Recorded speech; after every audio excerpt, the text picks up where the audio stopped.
is Dates and Mates with your host, Damona Hoffman.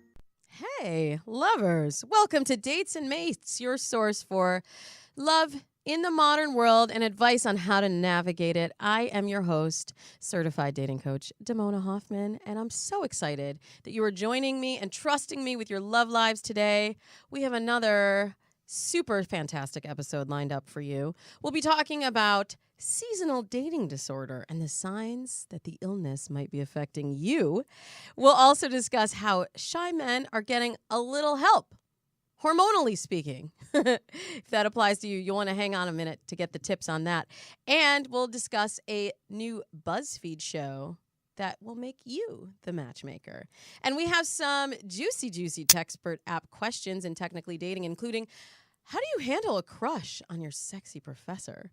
And what's the best way to ask your ex to be friends again? Or should you even ask your ex to be friends again? I'll tell you my opinion about that. But in addition to my opinion, you'll be getting the opinion of my guest co-host for today, Deanna Lorraine. She has been named the top dating coach for men by Ask Men and by datingadvice.com. She has an unconventional yet holistic approach to dating, and she uses her certifications in hypnosis, NLP, which is neuro-linguistic programming, for those of you who don't know the acronym, and feng shui consulting. I know, right? So exciting for her to be here with us. She's been all over the world talking about dating and relationships, but now you are so lucky because you get to see her right here on Dates and Mates. Please give big smooches to Deanna Lorraine. Thank you so much. I'm excited to be here. Yay. I'm so excited that you're joining us, and we've known each other for a few years, spoken at some conferences together, and so I know you're an expert in dating for men, but also for women. Yes. Tell us your journey of how you got here, because I know from personal experience, nobody wakes up and is like, I know, I'm going to go to college to become a dating coach. Wait, or did you? I kind of did in a weird way. So my, sad story then, came to a great story. My parents got divorced when I was 9.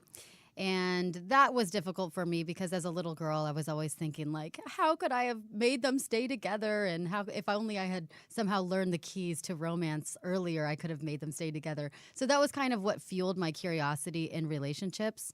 And I was always just curious about relationships and marriage and the keys to making marriage work. And then growing up, I had 4 brothers, and I was always like the girl in the boys' locker room, always overhearing what they want and how they talk about girls when they think girls aren't around. And I just really got to know the skinny of how guys really think. So it became really natural for me to advise my girlfriends on their guy problems.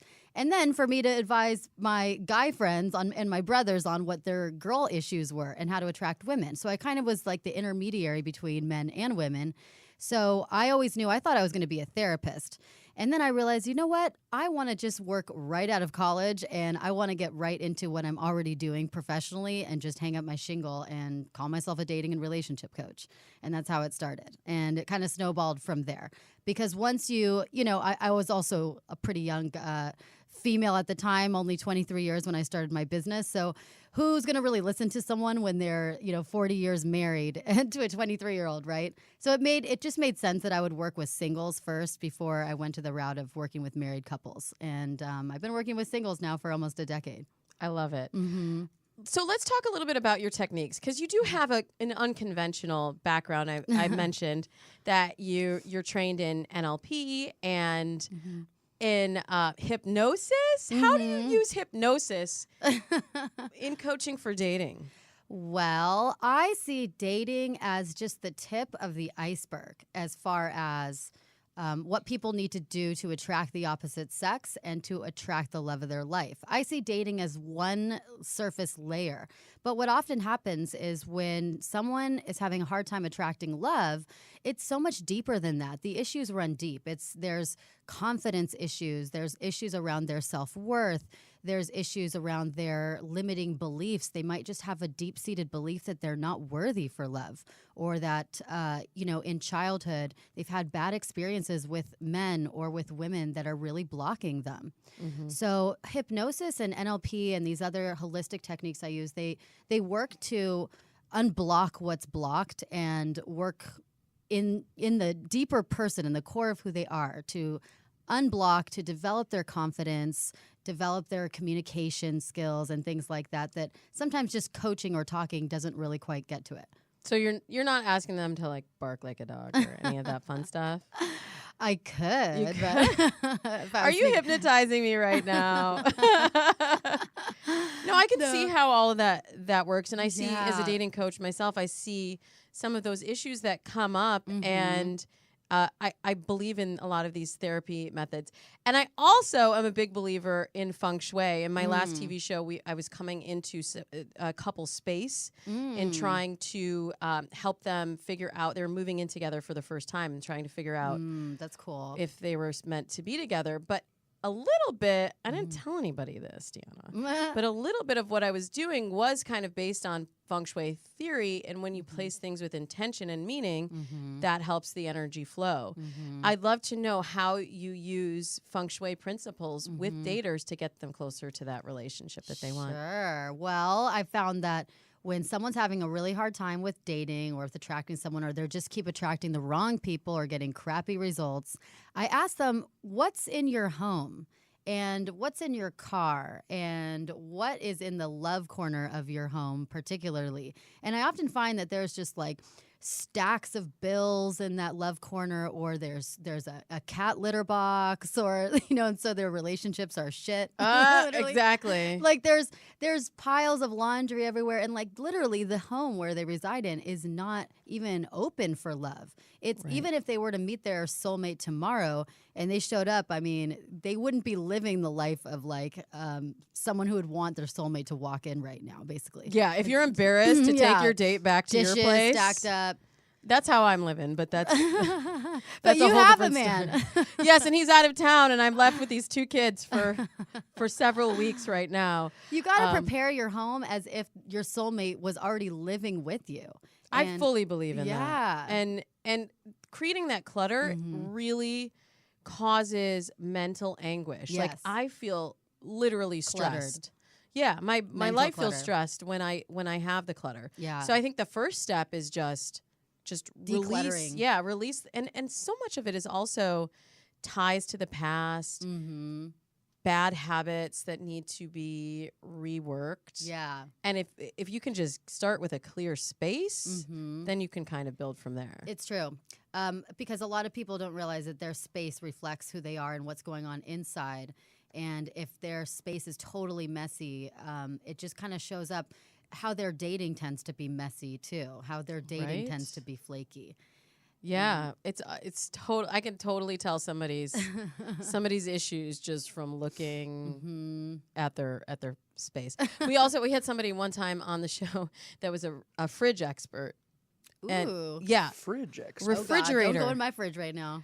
But he was like, you can tell so much about people's lifestyle based on their fridge. So and we showed true. pictures of our fridge, and he was like, well, I can tell because you have fresh vegetables here. You like to be healthy. And then because there's this, like maybe you have children because you have these kind of food. I was That's like, freaking true. oh my gosh, you're like a Nostradamus of the refrigerator. Or under the bed. Don't look under the bed. No, but that's a big place for clutter. And it's Right. like you stuff your issues, and you can't stuff your issues under your bed. I know for people in like urban areas, it's harder. You don't have as much space like in New York, but just really think about whether you need that clutter or not, right? Right. And whether you're really clean with integrity, or you're just like cleaning, like having the image of clean, and then you're just stuffing everything under the bed and closets.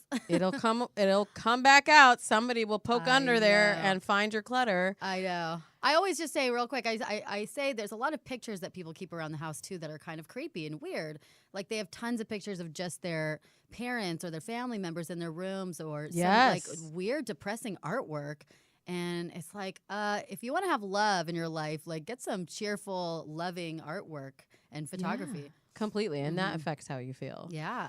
So I know you're also an expert in flirting and seduction and attraction secrets. So I want to give the folks at home some tips, because I get this question all the time. Like I'm interested in this person, but I don't know how to express it. Can you share some of your seduction skills. Don't give us everything, because people can go to DeannaLorraine.com to get more of that juice. Yes. But give us a little taste, girl. Okay, so what I have to say is, first of all, I do feel that men need to ultimately, I believe in some traditional gender norms. And I do believe that even though women now are so empowered and strong and successful, I think that men still are relied upon to make those initial first moves, but they need a green light too. A lot of guys are just so darn shy, and they want to minimize their chance of public humiliation as much as possible. So women need to, their part is giving men red lights. And number one is, a lot of women think— Green lights. Yeah, green lights. I'm sorry. Red light, green light, red light, green. Or Or I was red looking lights. at your red Starbucks coffee. I know, right? Or a red light if you're not having it. Yeah. Like, you give them that red light. Red Like, light. don't even come over here. Don't even step to me. But you want to give them the Give green them a light when it's green light. good. Yes, Yeah. yes. I say red. I'm staring at your red Starbucks coffee. So you're giving me It was a green light. seduction technique, I know, I actually, think it because was. the It was color hypnosis. red. Well, you know, the color red does attract men, so it was a seduction It's my technique. power color. It's Here a we go. secret. Wow. Ladies, Okay. yeah, Get an actually, ad that brings spot. me to a good point. What you wear. Women should not just go out and dress in black and dark colors. If you want to get noticed, start with your clothing. Exactly. Wear pink, wear magenta, wear red. It matters. Guys, look at you. Well, let me jump in there, because I've said that before, and I've gotten pushback from women, and they say, well, I don't want to look like I'm trying too hard, or like, look at that girl across the room, like she's got all those guys around her, and she's just, she's just trying too hard. She's just oozing desperation. And I'm like, well, would you rather have the guys talking to you, or would you rather be sitting in the corner, right? Right? No one notices you if you're invisible. Well, so what do you say to the women that think that that's trying too hard? What's the line between I'm trying and I'm trying too hard? Well, I like to say dress in a little bit bolder and more attention-grabbing colors, like pinks and like, blues or magentas. But don't do something, you got to balance it out. So if you're going to wear a red dress, don't have it be super cleavage-bearing and a mini dress and 5-inch heels and then go strutting around the room. Like, that's oozing desperation. But if you're just kind of subtle about it and you're wearing something kind of bright, you look good, but you're not, grabbing too much attention by looking like a hoe, or just, start making the rounds and everything. If you look like you're just having a good time, then, guys are looking at you. And the main thing is, guess what? Guys are a lot more simpler than women think. And guys just, they need to see something. They're very visual. So if they see you, they're just like, oh, wow, she looks good. And then if they see you looking at him or smiling at him, they might walk over to you. But they're not going to think, oh, she looks so desperate in that red dress. They're just going to try to have a conversation with you. And you have plenty of time to then show them that you're not this desperate woman and that you're intelligent, or show off your sense of humor, or just have a great connection with them. And they won't remember. They won't be harping on this one thing. Women are much more judgmental with women's clothing than men are. Men aren't really thinking about that. Yeah. If they're thinking about is the big trying too thing. hard, they're more so concerned about what women are thinking, I think. Yeah. And they're confusing it, thinking that men are thinking that, and they're not. Oh, you just totally hit the nail on the head. Like, that is, I think, the biggest dating challenge out there, is that everyone thinks the opposite sex operates the same way that they do. And Yes. you can't attract a man the way a woman you know what I'm trying to say. Yes. I talk about this a lot in my coaching and in my book, actually. I break down the biggest reasons why men and women are not connecting. And it's because we are assuming that we're attracted in the same way. And something that's really important to talk about to women is that women now, with the rise of feminism and women's empowerment, which is great, but women are thinking that men are attracted in the same way that women are. And Yes. men are attracted to what I call success signals. And men are attracted to your signs of accomplishment and success and intelligence and everything. And while those are great things, men aren't primarily, if you're trying to win men over by talking about those things and name dropping your new Tesla that you just bought and name dropping, the partner that you just made at your law firm and everything. That's man stuff. Those are man things. Yeah, that's what women are attracted to. Right, exactly. You You know? can't attract a man the way that a man attracts you. No, So- men are attracted to femininity. Yeah. Mm-hmm. But I still do believe that women can begin the conversation. As long as they don't chase. Like, it's not cute for you to be like hovering and chasing. No. But I feel like there's just this stigma that women have to sit on the sidelines and bat their eyes until a man chooses to talk to them. And it's like, just begin a conversation. You're not getting married. Yeah. You're just talking. Well, when I say green lights, I also say things like this. I think there's a lot of cutesy things, too, that a woman can do. Like, I like to call it, there's one thing I do called the bump.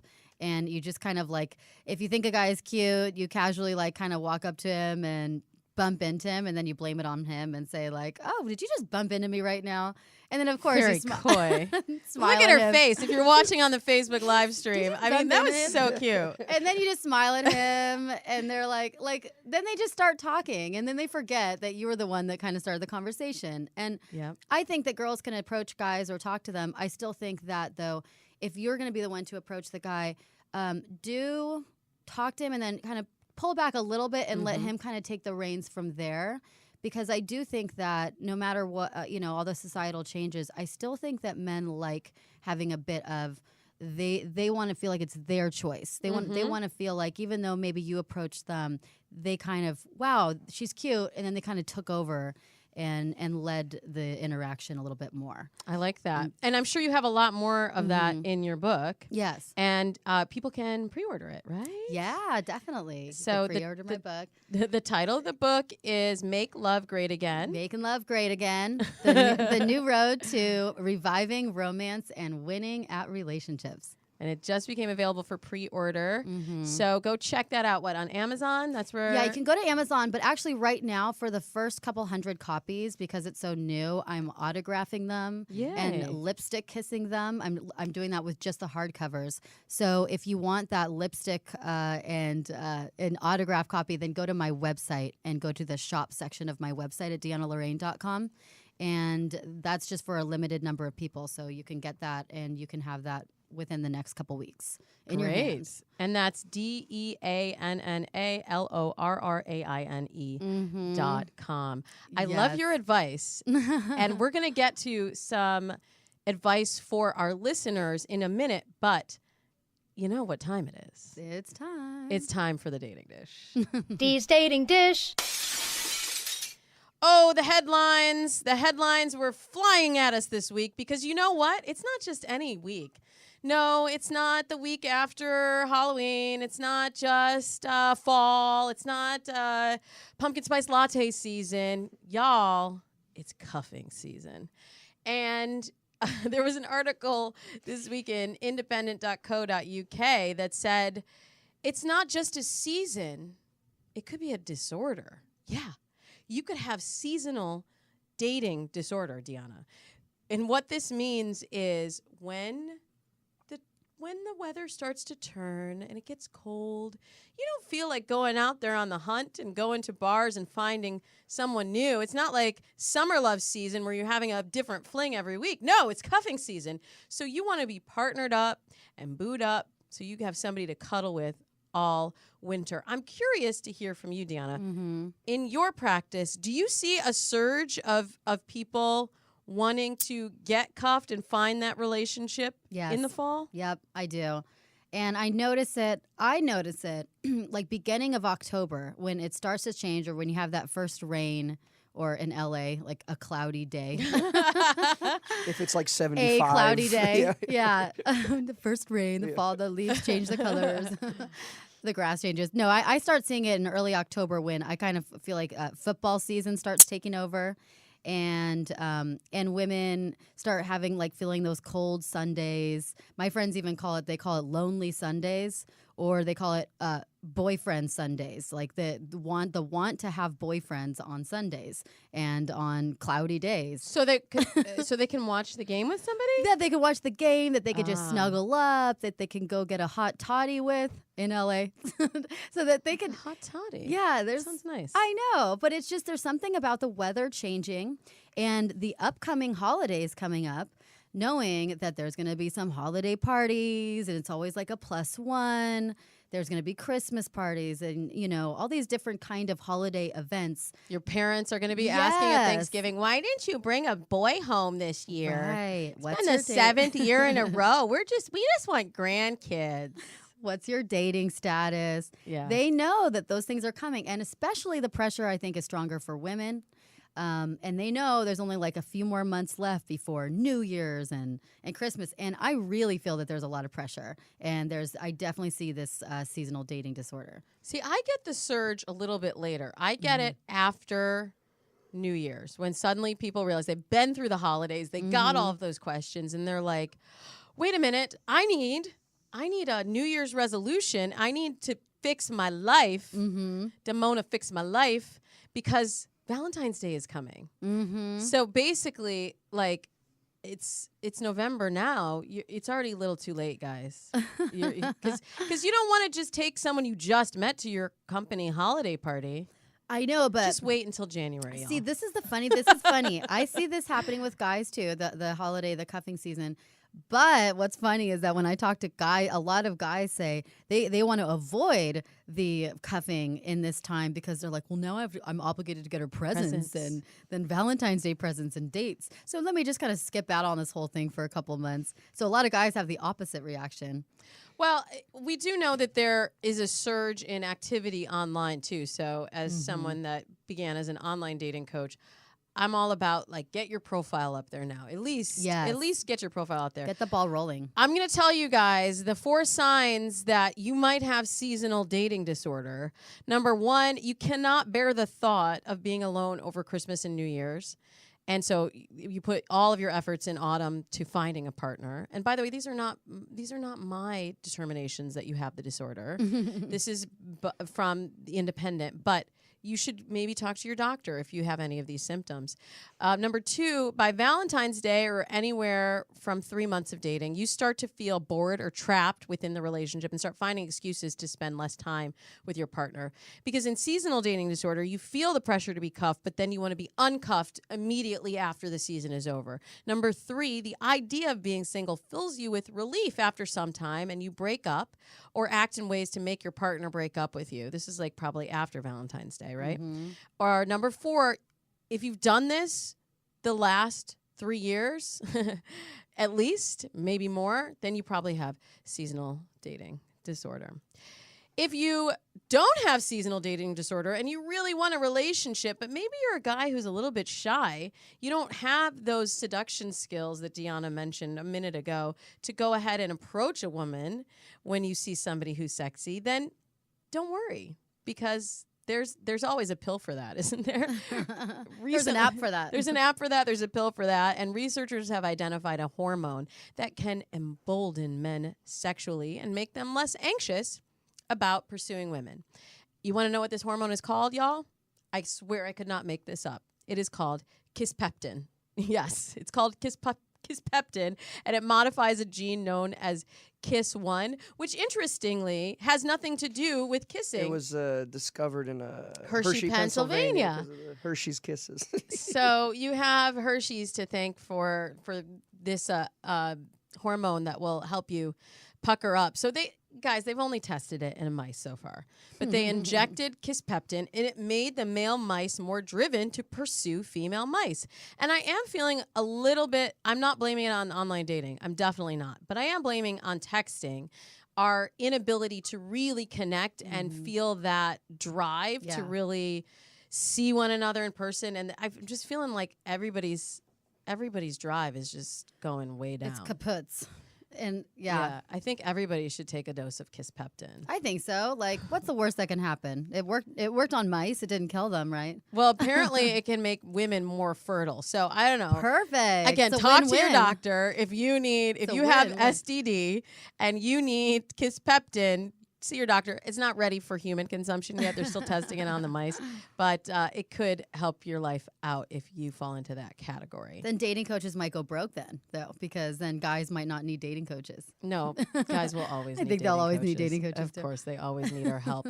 And there is a guy who needs your help in finding love, and Buzzfeed wants to put you in the driver's seat to be his matchmaker. Yes, Buzzfeed is premiering a new show today called Relationshipped on Facebook Watch. It's sort of like The Bachelor, Deanna, except for it will allow you to actually vote on who he's going out with And there are like challenges and things that you can participate in along the way. I had an idea of a long Like time that. ago. For a long time, I've wanted to do a live dating show. And so I'm really excited to see this and see too. how, because everyone wants to have an impact on Yeah. other people's dating life. Like now we see people give their friends their phone to start swiping for them. Like, look at all these cute guys. Oh, swipe left, it's swipe cool. right. I think it's cool. Do you I've think always people wanted to watch? see this. Yeah, for a long time because I think that, we see people on The Bachelor and The Bachelorette, and so many times we roll our eyes and just think, oh, that person, like, come on, we can do better than that. And we kind of do this personal matchmaking anyways behind the TV. We're screaming at it. Yeah, No one we're hears screaming. It's like the Super Bowl for women. Exactly. We have like viewing parties and everything. So it's crazy. So I think this is great because I think it's going to keep viewers engaged every week and feel like they have a stake in the outcome and the progress. I think it's really cool. I wonder if the viewers can do better than he can do himself. We'll just I have bet to we see. can. If he has us on his team, then Yeah, he they have certainly will. matchmakers. Right. Well, you guys have us on your team, and we are going to be answering questions from our listeners that have submitted their dating woes and relationship dilemmas on the Textpert app. But not right now. We're going to do it right after this break. So don't go anywhere. I'm your host, Damona Hoffman, here with my guest co-host, Deanna Lorraine, and we'll be both back in just a minute.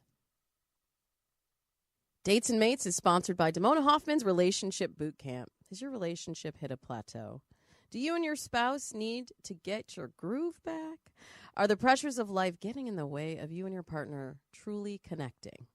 Then Damona Hoffman's Relationship Boot Camp is just the thing you need to get your romance right. This free 1-week e-course is available at the website freerelationshipbootcamp.com. You can get a daily exercise delivered to your inbox that will help you rediscover romance with your mate.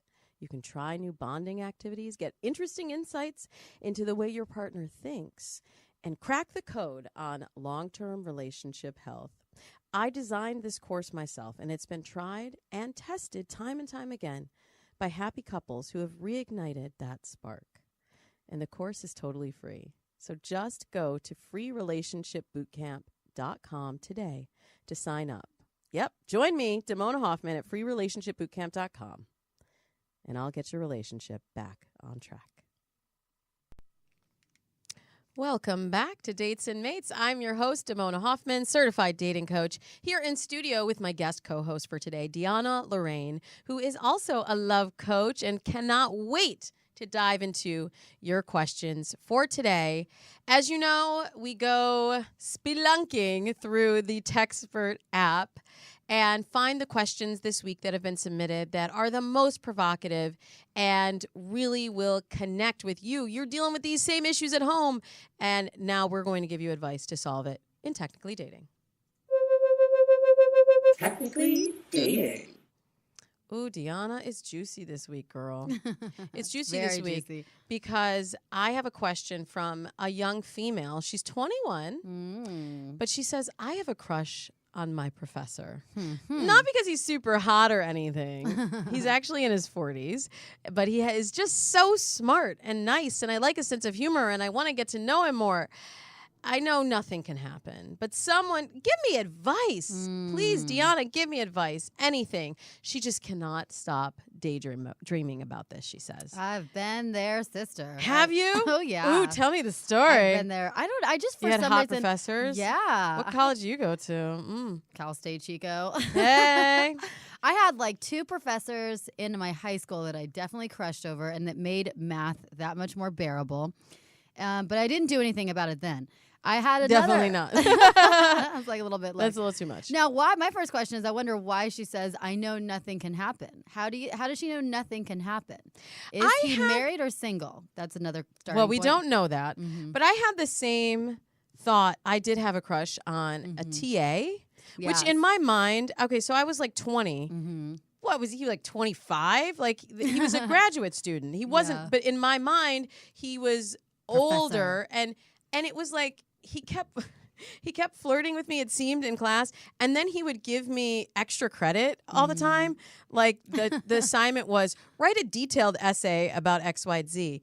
And I would write my essay and then I'd see in the notes like bonus points for your detailed essay for all of your details. And I'm like, but the assignment was to write a detailed essay. Okay. And I was like, it seems like he's flirting with me. Mm-hmm. But he's like way older, and it just seemed like, he probably isn't even allowed to. So I didn't do anything about it, and I just kind of pushed it away. So she's probably in the same zone where she's like, okay, I'm 21. Mm-hmm. She's pretty young to be chasing a guy in his 40s, right? And but sometimes age doesn't matter. If you're mature, if you're a very mature person. Half his age? I've seen weirder. I'm just saying, if she thinks it's a remote possibility, then there's things that she can do about it. If he's single, I would say if he's single, maybe at some point she can leave a little note. Yeah. Or she can just talk to him after class and just test the waters a little bit, see if he flirts back. Does he have a wedding ring? I don't like to flirt with anyone that has wedding rings because don't play there. But yeah, definitely not. If she knows he's single and if there's like even a remote possibility, all it is a little conversation. The other way around would be problematic if he's having that conversation with her as a 21-year-old saying, hey, I think I might feel a spark with you. Right. And that's why I kicked myself for not doing anything in college because I don't think he could have really made a move but just wait until the semester's over, girl. Yeah, like, maybe it's not wait that in the serious. semester. I one time did have that happen with a TA though, and we did end up going on a date and we kissed. You went to office hours? What were we going to say? Oh no, Producer I think grad student and undergrad's fine as long as. Really? I but didn't know yeah, at I think the guy was like 30 or something. Yeah, professors when it's like little, you got to test it out case by case. But definitely not Case in the by middle case. of the semester. Yes, you're right. Yeah, Don't mess no with the point in that, semester. Okay, well, what about this one? This comes to us from a female. She's 26, and she says, it's been a while since my ex and I broke up. I can't seem to shake my feelings for him. I miss him, and I'm thinking that it might be a good idea for us to be friends. I've been wanting to text him for a few days now. I'm nervous, partly because I know if he doesn't respond, I'll be disappointed. How would I go about asking to just be friends, or should I just let it happen by asking him for casual outings? What do you think about that? Friend zoning an ex. Friend zoning. If that's her only motivation to have a friendship and nothing more. But I think I'm a firm believer in just honest communication. I think it gets you everywhere. And I don't think that you need to play coy or anything. I just think that she should just say, look, I miss you. I miss our times as friends. I wondered if we can still be friends, like literally be friends and go out sometime for drinks or go watch a game together and just be in each other's lives a little bit more instead of being completely removed from it, like all or nothing. And just seeing like how he responds to that. I think if she makes it clear and if she communicates that, I don't see like it's either going to be a yes or it's going to be a no, but at least then she's honest and gets it off her chest. I believe that you can be friends with an ex, but here's the thing that's a little suspicious to me. She said, I can't seem to shake my feelings for him, right? That's why it seemed like her ulterior motives were a little sketchy. Makes me a little nervous. Yeah, because I'm like, are you trying? I don't know who did the breaking up, but it seems like you're trying to get to weasel back in there. Oh, that's my word. I like that, weasel. She's trying to weasel her way. She's a weaseler. She's a weaseler. Don't be a weaseler. Don't be a weaseler. And I mean, really, you don't have any other friends? Like, do you really is it really that serious? Like, if you're in the same friend circle and you see him, I think it's cordial. okay. Just be like friendly, but or you can even chat at a party, right? Yeah. But I don't know that you need to. I don't think it ever works. I don't think you can. I've had really. I recently had that because I've had exes where I really just wanted to be friends. I miss their friendship, but then of course I say that and I say, "Let's go out for drinks. I really miss you as friends."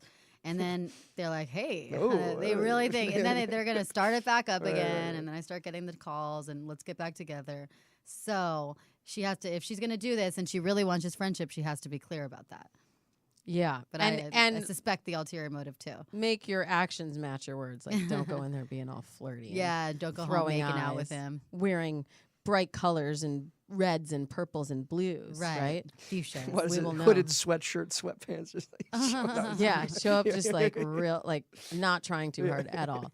Okay, this one comes to us from a young lady. She says, "I'm in a relationship and everything is great, and I okay." thrown us for a second. I'm in a relationship and everything is great and I love her a lot, but I feel like I have no freedom to me. What should I do? When I first read this, thought it came from a guy, but now that I know this is a lesbian relationship, you know, girls, how they get with each other. They get real clingy, like right off the bat, right? Because not only are they like they're lovers, but they're BFFs, and like it's kind of like they're totally intertwined. Yes, women do have that bonding need. So I see this a lot with lesbian relationships where they're dating and like immediately they're like moving in and inseparable. And whether, no matter what the gender of your partner, I think it's important for you to maintain your life. Yeah. And the things that you enjoy. And if you're ever feeling suffocated in a relationship or like you don't have any freedom, you have to create some space, right? Yeah, you have to speak up. And I think it's interesting with lesbian relationships that I've seen before too, is that they don't have that built-in break system that they often have with men because they don't want to appear too psycho or needy or whatever. They know that men need space. But with women, it kind of is that instinct to just, you know, be together as much as possible and almost be inseparable is what I've seen with relationships that I've coached, same-sex relationships. And I think that it's important to know that no matter what your sexuality or gender is, if you spend too much time with the person, you're just going to burn out. And you're going to burn out sometimes before the relationship's really gotten a chance to even take off. And you have to just, as tempting as it is to want to spend every day with that person when you're infatuated with them, I think that you should just like have a limit, like 3 days a week, a max, maybe 4. But have built-in breaks every week so you just avoid that 24/7. Totally. You know, otherwise, like, it sucks. After a few months, you're like, man, 3 months ago I was infatuated with this person and now I'm sick of them. And you don't want that to happen. And you have to maintain your sense of self in the relationship. Hobbies, interests, friends. I'm just seeing this way too much where somebody wants their partner to be their everything. Mm-hmm. And they're like, well, he didn't want to go to brunch with my girlfriends with me. And then now I want to go on vacation with him. And then we're going to go and play tennis together. And they want their partner to be their partner in everything. And it didn't used to be that way. It used to be like your partner, you did partner things with them, but you had other friends. And I think now because we're trying to bond with someone that checks so many boxes and with the availability of people anywhere in the world, you know, with online dating, we're looking for that perfect match. But sometimes it's not perfect to have every moment be spent with your partner. I think it's hard these days, and it's really hard. I fall victim to that too. But the more time goes on, the more boxes that person needs to check, like you said. And I think that we have to think about what's really important. Obviously, big things like having someone who likes to travel or likes to share certain hobbies. Or shares your value system. Yeah, and shares your value system, right? Shares certain personality traits or core values. But at the end of the day, like, some separation is good. You know, you don't want them to be a clone of you. You don't want them to be exactly you.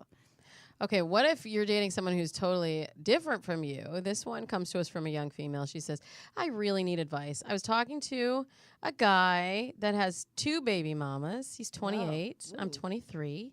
He has no car. He had a DUI years ago. Doesn't have a license yet. Yeah, what a catch. Doesn't have a Winner home. alert. This is real stuff, guys. This is real questions posted on the Textpert App. This is what people are dealing with. Doesn't have a home. He sleeps at his shop. I guess he has a body shop or something. He's Not employed. that kind of body shop. What kind of body shop? I don't know. She says Is she he met him running through there? a coworker and she helped him out with rides, bought him food, basically was there for him. Whoa. She was like the Sugar mama. yeah. Sounds like she was also like the homeless outreach. And she said he doesn't have a home. That's it. Yeah, I guess. And she was there for him. Technically homeless. And then all of a sudden he stopped texting her. She says it's been since Friday, and she texted him saying how messed up he was, that he only hits me up whenever he needs it and still no reply. Wow. And it's making her feel worthless, Deanna. Okay. I have this happen sometimes with my clients, and I tell them, what is within you that you feel like you need to keep giving to someone that's not reciprocating? And what makes you feel that you need to give and give to prove your worth? Mm-hmm. There's a self-worth thing going on with her, first of all. And secondly, dump his butt. You know, I hate to sound cruel, but it's like, you got to, put your perspectives in priority. This guy sounds like he'll never make a good husband for you. I don't think he'll even make a loyal friend for you. Even a baby daddy Even a for baby you. daddy for you. Because you're third in line at this point. Right. And girl, you got women have timelines. They don't have that much time to just go around and, giving of themselves in their body and in their spirit, and emotionally to guys that just are not reciprocating and not giving anything back and, taking them for a joyride. So I say learn from this lesson and decide you're not going to date anyone again who doesn't give anything back, who isn't reciprocated. And also I think that a woman really needs to be careful because a lot of women fall into this giving mode where they're giving but they're not receiving, and they keep trying to prove their value by giving when it really should be the opposite of anything. Allow yourself to be pursued a little bit. Us, guys. Well, a woman should be pursued a little bit at the beginning, And and it's biological. Men are supposed to provide. Yeah. And I believe in a level playing field, and women can make as much money as men and all that stuff, guys. I believe in all that. But you still want to feel emotionally taken care of. You want to feel like if you're doing something to help him, he's doing something in another way to help you. Totally. But so it sets a this precedent. is a blessing in disguise. Not even in disguise. It's just a straight up blessing, girl. Yeah. He stopped texting you. Congratulations. He did it for you. Congratulations, you found out he's an idiot. Yeah, and you went through all of that stuff and he stopped texting you. That is his own loss. And you know what? Yeah. Okay, you got used. You made some bad decisions. You did. And you let someone steal your joy. And that is the crime here. Don't let somebody steal your joy. You have to treat, if somebody does something like this, you have to treat it as the rejection being your protection. Rejection is God's protection. Yes. Yes. So that, just imagine if she's put more investment into this guy. Oh my God. The way he would use and abuse her kindness. I have women It'd that suck you dry, 10 girl. years, and then you have a kid with him, and he's just another baby daddy to you. Get yourself another baby daddy. Yeah, blessing in disguise, and it really sets the wrong precedent when you give in the beginning so much. And of course, what's he going to do? He's not going to give anything to you. He doesn't He's have not gonna anything. change. He Yeah. doesn't have anything to give. Right. Okay, You're let literally him like get being life his together. mother. And Don't mother and smother. Oh, I like that one. Mm-hmm. That's a quote. That's a quotable. Don't Men- mother and smother. Good Twitter hashtag. Men don't want to be dating their mother, their brother, or their boss. Okay. Well, what about texting their mother, their brother, or their boss? Because we have a texting question, Deanna. This one comes to us from a 31-year-old female, and she says, how would you interpret XX in a text when interacting or flirting with someone over text? Is that just something people sprinkle in all their sentences with a courtesy, or should it be more modest? So she's trying to figure out how to use the XX, and I feel like she's getting messages that say XX, like kisses. Kisses. I know in And she's trying to read, so many times I get these texts from my clients that are like, what does this mean? Or how do I respond to this? So XX, or here, emoji. She's actually from Sweden, but or like extra emojis. Does that mean something? I don't really think so, honestly. I wouldn't read too much into it. Look more at actions, not at emojis. Because Yes. it's easy to throw emojis out there. Talk is cheap. Emojis are cheap. But does he show that he likes you, and consistently? And I think something that women do is they analyze too much. Like, what does this mean? What does this mean? A little bit. We're a little cray. I know. We're a little cray sometimes. And it keeps us entertained. Oh, it totally keeps the does. show on the air. It totally does. But yeah, guys analyze too, but not to the extent of women do. And so it's really just like, I wouldn't overanalyze the XX. Plus, there's a separate he kissy face emoji. I think XX is more like a sign off. Yeah, Like back in the early AIM days, you just kind of sign off. Yeah, with XX. it's like a cheap version of the kissy face emoji. No, sometimes I still use it though. Yeah. Because if I'm texting fast, or if I'm voice texting, I do a lot of voice texting. Yeah. Because I don't have the young fingers anymore for all the Yeah, texting. nimble fingers. Speed dating. So going to the emojis is a whole other screen, and sometimes I don't have the fingers for that. And so I'll just go with the XX. I actually do the XO. I don't do the XX very much. But okay. X is usually in Australia or Britain or some other Sweden. countries. She's in Sweden. Yeah. So I would say don't read into it, but emojis and things like that are what I call mood modifiers in texting, because it's very hard to decipher tone over text. And what this does, it helps you understand what their intention is. So if they say something that's kind of dry, XX, it's like just kidding or winky face, or modifying it so that it's more playful. I always agree. catch myself adding the tongue out face just to not make it seem like I'm mad. Like if I just say something, it seems like too direct, so I have to put the tongue out face. So it's like The one with the one eye? Yeah, no. That's like the little more raunchy one, just like the blah. Yeah, exactly. It's been a while since we've had an emoji conversation. Yeah. Sometimes I really like this. Some guys refuse to do emojis because they think it's like lame or something. But I think that guys can do a little bit of emojis. Throw a few out there. I just would say don't overdo the emojis. Always do a little bit less than what the girl is doing, because I think, it keeps your masculine presence or something. Yeah, you got to use just A little bit period. less. Use Yeah, period. male emojis, bro. Okay? Emojis. Emojis. Emojis for Movember. Well, if you have questions about your emojis for Movember, you can post your question on the Textpert app. You can even do a little screenshot there of your confusing text, and you can get crowdsourced advice right there on the Textpert app, which you can download from iTunes today for free. That's really cool. And then you can get your advice here on Dates and Mates. Or you can just hit me up on Twitter at Demona Hoffman. Okay, Deanna, we like to do this little game at the end called Dating ... because I like to know how you, as a dating and relationship expert, think. So in this segment, I'm going to say a phrase, and then you will complete it with your first love expert instinct. Because, your first instinct's always right, isn't it? Usually, I think so. Okay, so are you ready for this? I'm ready. I'm geared up. Here we go, Okay. Deanna. You're on. Let's do it. Number 1, blank is always sexy. Smile. Smiles are always smiles. Smiles. Smiles is always. I get That what was you my mean. first instinct. No, that's good. Smiles are Smiles always are sexy. sexy. Number 2, blank is never sexy. Blank is never sexy. I'm going to say screaming is never sexy. But what if it's in bed? Then that can be Although, like a straight up scream is probably not sexy. Mm-hmm. That's probably Yelling. frightening. That's probably frightening. Invisibility is never sexy. Okay, I Being like invisible. that. That's fresh. Nobody said that before. Number 3, the biggest red flag in a dating profile is. What's a phrase you see that you're like, run away? Mm-hmm. But not in that voice, because that's screaming. A lot of knots. These are my deal breakers.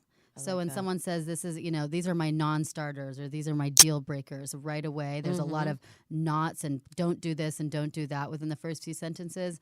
I feel emotional train wreck. Great. Yeah. Okay, number 4. The most common first date mistake is Being too, for men, not leading the date. I feel like being too passive and taking too long to come out of their shell and then a girl doesn't give him a second date. So I Okay. think for men, my first instinct is being too passive and taking too long to come out of their shell. okay. 2 quickies. First instinct. The most important quality in a wife is Loyalty, the most important quality in a husband is. honesty. I love it. Thank you so much for joining us, Deanna. You're Yes. fantastic. People Thank can you. find you online at DeannaLorraine.com. That's DeAnnalorraine.com. And you can Tongue pre-order twister. her book and get a kissy face on your Yeah, copy get it signed. and a signed copy. Making Love Great Again. And it's for men and women, by the way. You'll love it. Fantastic. And we have more advice for men and women on Facebook and Twitter and Instagram at Damona Hoffman. You can also go over to datesandmates.com to get your hands on the Relationship Bootcamp free online course. Or if you're single, get the free workbook, The Texting 10 Commandments. Don't forget to tell a friend about the show. And if you love it, leave us a review. We'll be here next week giving you more dating and relationship advice. I have a matchmaker who will be joining me and talking about how to make your cuffing season connection last. And until then, happy dating.